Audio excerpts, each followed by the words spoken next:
ሰላም ሰላም ሰላም ለሁላችሁ ይሁን።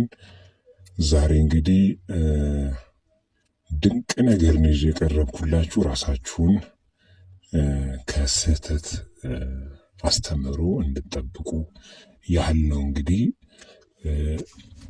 ሺንቾንጂ የኢየሱስ ቤተ ክርስቲያን የሚለው ስለነሱ ልነግራችሁን የመጣሁት። ሺንቾንጂ የኢየሱስ ቤተ ክርስቲያን የምስክሩ ድንኳን መቅደስ በአጭሩ ሺንቾንጂ ወይም ኤስሲጄ በደቡብ ኮሪያ የተመሰረተና በዓለም ዙሪያ ከፍተኛ ትኩረትና ውዝግብ ያስነሳ በአንጻራዊነት አዲስ ሃይማኖታዊ እንቅስቃሴ ነው። የሚከተሉት ቁልፍ ገጽታዎች ናቸው በውስጡ ያካተቱት። መነሻና መስራች በደቡብ ኮሪያ መጋቢት 14 1984 እንደ አውሮፓውያን አቆጣጠር በሊ ማንሂ ተመሰረተ። ሊ ማንሂ በአዲስ ኪዳን የዮሐንስ ራእይ መጽሐፍ ላይ የተጠቀሰው ቃል የተገባለት ፓስተር እንደሆነና ስለ ትንቢቶቹና ፍጻሜያቸው ልዩ የሆነ ግንዛቤ እንዳለው በተከታዮቹ ዘንድ ከፍተኛ ክብር ይሰጠዋል። ዋና ዋና እምነቶች፣ ልዩ የመጽሐፍ ቅዱስ ትርጓሜ። ሺንቾንጂ መጽሐፍ ቅዱስ በምሳሌዎችና ዘይቤዎች የተጻፈ ሲሆን በትክክል ሊተረጎም የሚችለው በሊ ማንሂ ትምህርቶች ብቻ ነው ብሎ ያስተምራል። እደግመዋለሁ። ሺንቾንጂ መጽሐፍ ቅዱስ በምሳሌዎችና ዘይቤዎች የተጻፈ ሲሆን በትክክል ሊተረጎም የሚችለው በሊ ማንሂ ትምህርቶች ብቻ ነው ብሎ ያስተምራል። በተለይ በትንቢት ትርጓሜ በተለይም በዮሐንስ ራእይ መጽሐፍ ላይ በብዛት ያተኩራሉ። የትንቢት ፍጻሜ። የመጽሐፍ ቅዱስ ትንቢቶች በተለይ የራእይ መጽሐፍ አሁን በሺንቾንጂ ውስጥ እየተፈጸመ እንደሆነ ያምናሉ። ሊ ማንሂ እነዚህን ፍጻሜዎች ያየና የሰማ ምስክር እንደሆነ ይታመናል። የሊ ማንሂም ሚና ተከታዮቹ ሊ ማንሂ ኢየሱስ የላከው ወይም በዮሐንስ ወንጌል እንደተጠቀሰው የመጽሐፍ ቅዱስን እውነተኛ ትርጓሜ የሚገልጥ ጠበቃ ወይም አጽናኝ ነው ብለው ያምናሉ። እርሱ በአሁኑ ዘመን ለመዳን አስፈላጊ አካል እንደሆነ ይቆጠራል። አንዳንድ ትርጓሜዎች በተከታዮቹ አካላዊ ዘላለማዊነትን ሊያገኝ ይችላል ብለው እንደሚያምኑ ይጠቁማሉ። እደግመዋለሁ። እርሱ በአሁኑ ዘመን ለመዳን አስፈላጊ አካል እንደሆነ ይቆጠራል። አንዳንድ ትርጓሜዎች ተከታዮቹ አካላዊ ዘላለማዊነትን ሊያገኝ ይችላል ብለው እንደሚያምኑ ይጠቁማሉ። ማለት ይህ ሰው አይሞትም፣ ሁልጊዜ ይኖራል፣ ሳይሞት ይኖራል ብለው ነው እንግዲህ የሚያምኑት። 144 ሺዎቹ በራእይ መጽሐፍ ምዕራፍ 7 ላይ የተጠቀሱትን 144,000 ሰዎች መታተም ላይ ትልቅ ትኩረት ይሰጣሉ። እነዚህ ግለሰቦች በሺህ ዓመቱ መንግሥት ከክርስቶስ ጋር የሚነግሱ ካህናት እንደሚሆኑ ይታመናል። ሺንቾንጂ ይህን ቁጥር ለመሰብሰብ ያለመ ነው። ልድገመው። 144 ሺዎቹ በራእይ መጽሐፍ ምዕራፍ 7 ላይ የተጠቀሱትን 144,000 ሰዎች መታተም ላይ ትልቁ ትኩረት ይሰጣሉ። እነዚህ ግለሰቦች በሺህ ዓመቱ መንግስት ከክርስቶስ ጋር የሚነግሱ ካህናት እንደሚሆኑ ይታመናል። ሺን ቾንጂ ይህን ቁጥር ለመሰብሰብ ያለመ ነው። ገነት በምድር ላይ ቃል በቃል አካላዊ የሆነች መንግስተ ሰማያት በምድር ላይ እንደምትመሰረት ያምናሉ። አሰራሮችና አባል መመልመል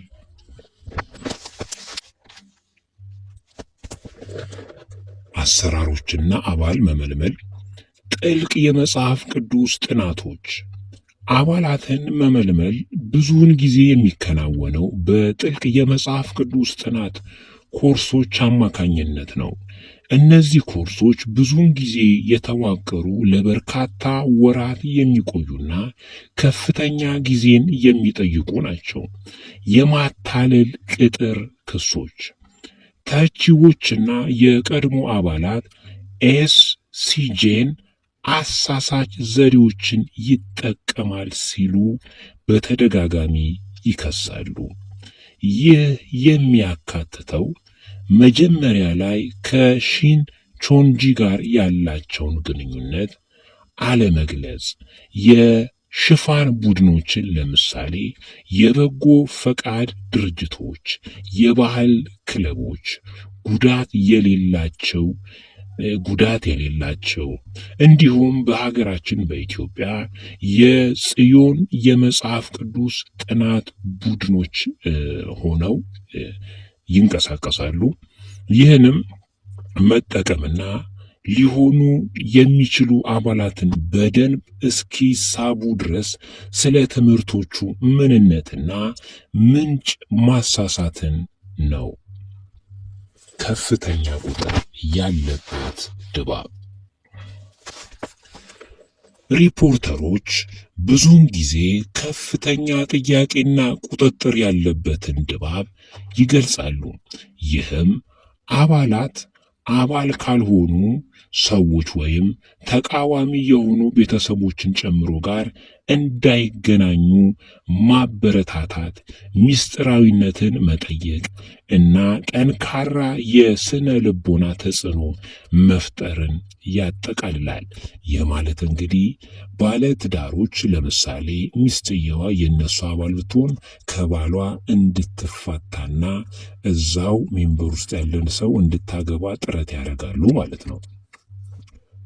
በወጣቶች ላይ ማተኮር በዩኒቨርሲቲ ግቢዎችና በወጣት ጎልማሶች መካከል በንቃት አባላትን በመመልመል ይታወቃሉ። ውዝግቦችና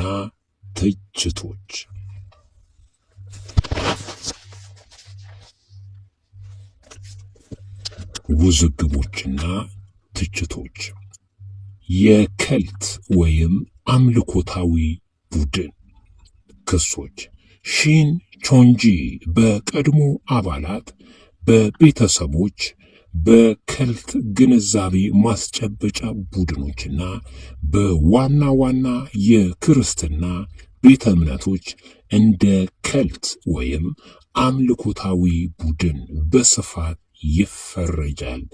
ይህ ስያሜ የመነጨው ከአባል መመልመያ ዘዴዎቻቸው ለሊ ማንሂ ከሚሰጠው ከፍተኛ ክብር፣ በአባላት ሕይወት ላይ ከሚደረገው ከፍተኛ ቁጥጥርና ከተጠረጠረው የስነ ልቦና መጠቀሚያ ነው።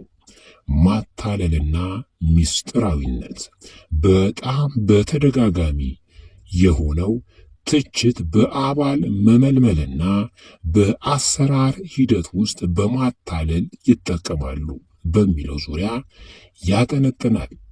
የቤተሰብ ችግሮች በአንድ አባል ተሳትፎ ምክንያት ቤተሰቦች መበታተናቸውንና ቡድኑ እምነታቸውን የሚቃወሙ ቤተሰቦችን እንዲርቁ አባላትን ያበረታታል ተብሎ የሚነገርባቸው በርካታ ሪፖርቶች አሉ።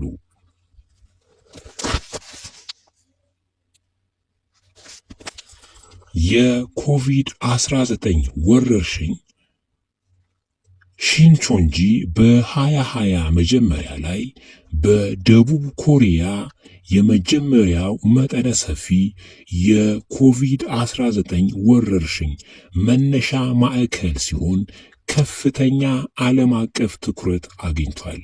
ቡድኑ መጀመሪያ ላይ ከጤና ባለስልጣናት ጋር በበቂ ሁኔታ ባለመተባበሩና ቫይረሱ እንዲስፋፋ ምክንያት የሆኑትን ጥቅጥቅ ያሉ የጋራ ስብሰባዎችን በማድረጉ ከፍተኛ ትችት ደርሶበታል። ሊ ማንሂ በኋላ ላይ በይፋ ይቅርታ ጠይቋል። ዓለም አቀፋዊ ተደራሽነት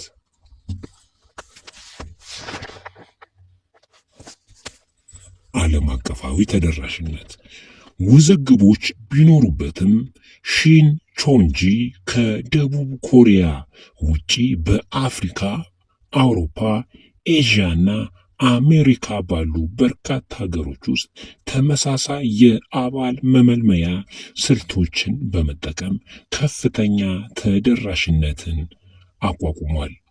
በማጠቃለያ ሺንቾንጂ በሊማንሂ የተመሰረተ እርሱ ብቸኛው የመጽሐፍ ቅዱስ ትንቢት ተርጓሚና በእግዚአብሔር የአሁኑ ዘመን ዕቅድ ውስጥ ቁልፍ ሰው ነው በሚለው እምነት ላይ ያተኮረ እጅግ አወዛጋቢ የሆነ አዲስ ሃይማኖታዊ እንቅስቃሴ ነው። ብቸኛ የመጽሐፍ ቅዱስ እውነትና ማህበረሰብ እንደሚሰጥ ቃል በመግባት ተከታዮችን ቢስብም በተጠረጠሩት አሳሳች የአባል መመልመያ ተግባራት ከፍተኛ የቁጥጥር ደረጃዎችና በተለይ በኮቪድ-19 ወረርሽኝ ወቅት ጎልቶ በታየው ማህበራዊ መረበሽ ምክንያት እንደ ከልት ወይም አምልኮታዊ ቡድን በስፋት ይከሰሳል። ይህን ቡድን ካጋጠሙት ወይም ወደ አንዱ የመጽሐፍ ቅዱስ ጥናታቸው ከተጋበዙ ከመሳተፉ በፊት ስለ እነዚህ ውዝግቦች ማወቅና ከተለያዩ ምንጮች ወይም ነቃፊ አመለካከቶችን ጨምሮ በጥልቀት ምርምር ማድረግ በጣም አስፈላጊ ነው። ስለዚህ ውድ ወገኖቼ አንድ ነገር ልንገራችሁ። እነዚህ ሰዎች ኢትዮጵያ ውስጥ ፍቃድ ይዘው ነው እየተንቀሳቀሱ ያሉት። ይኸውም የጴንጤው ምንድን ነው ስሙ ከካውንስል ፍቃድ ተሰጥቷቸዋል። እና በጣም ነው የሚገርመው። ካውንስሉ የራሱን በደንብ ውስጥ ያለውን ሳያቅ ጎልቶ የወጣውን ነገር ነው እንግዲህ ቶሎ የሚያየው። ይህ እንግዲህ በዓለም አቀፍ ደረጃ የተወገዘ እምነት ነው። ግን የኢትዮጵያ ካውንስል የፕሮቴስታንቱ ማለት ነው እውቅና ሰጥቷቸዋል። እነዚህ ሰዎች እንግዲህ በስላሴ አያምኑም፣ በስላሴ አስተምህሮ አያምኑም እና የጽዮን መጽሐፍ ቅዱስ ጥናት በሚል ነው ኢትዮጵያ ውስጥ እየተንቀሳቀሱ ያሉት።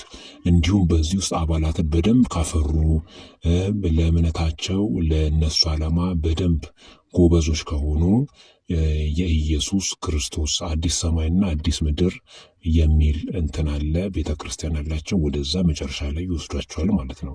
ስለዚህ እንግዲህ ይህ ቡድን በጣም በጣም በጣም መጽሐፍ ቅዱሳዊ አካሄድ የማይሄድ ቡድን ነው።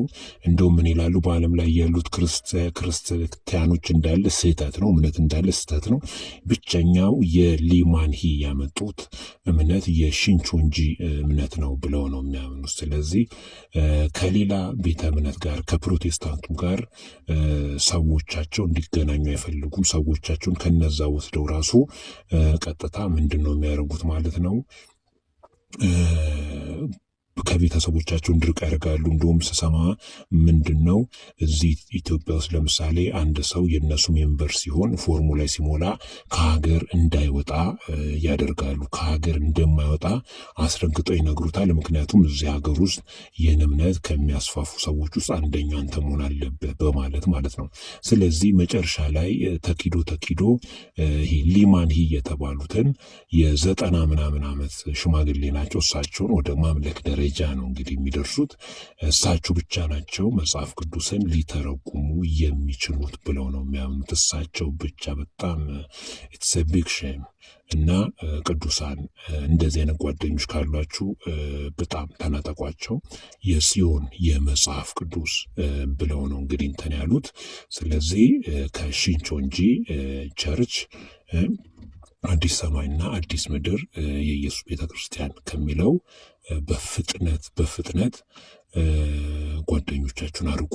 በቃ እነዚህ ሰዎች በመጽሐፍ ቅዱስ ሽፋን በመጽሐፍ ቅዱስ ጥናት ሽፋን በበጎ አድራጎት በተለያየ መንገድ ይመጡና በኋላ ላይ መርዛቸውን እንትን ይላሉ እና ካውንስሉም ፍቃዳችሁን መሰረዝ አለበት፣ ከኢትዮጵያ ማባረር አለበት። ምክንያቱም መርዝ ነው ሀገሪቱ ላይ እየረጩ ያሉት መርዝ ነው መርዝ እና ግለሰብን ማምለክ ደረጃ ላይ ለመድረስ ሰውየው 90 ዓመት ሆነው ግን አይሞቱም። እሳቸው ዘላለም አካላቸው እንዳለ ዘላለም ይኖራሉ ብለው ነው እንግዲህ ይህ እምነት ፎከስ ያደርጉ። ስለዚህ በፍጥነት ካውንስሉ የሺንቾንጂን እንትን የአዲስ ሰማይና አዲስ ምድር የኢየሱስ ቤተክርስቲያን የሚለውን እንትን መሰረዝ አለበት። የመጽሐፍ ቅዱስ ጥናት የጽዮን የመጽሐፍ ቅዱስ ጥናት የሚለውን መሰረዝ አለበት።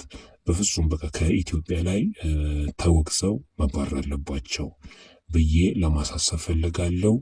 ስለሰማችሁኝ አመሰግናለሁ።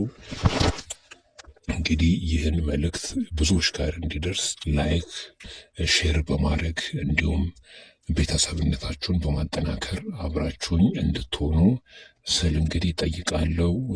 በሚቀጥለው እንግዲህ በሌላ ፕሮግራም እስክንገናኝ መልካም ጊዜ ለሁላችሁን።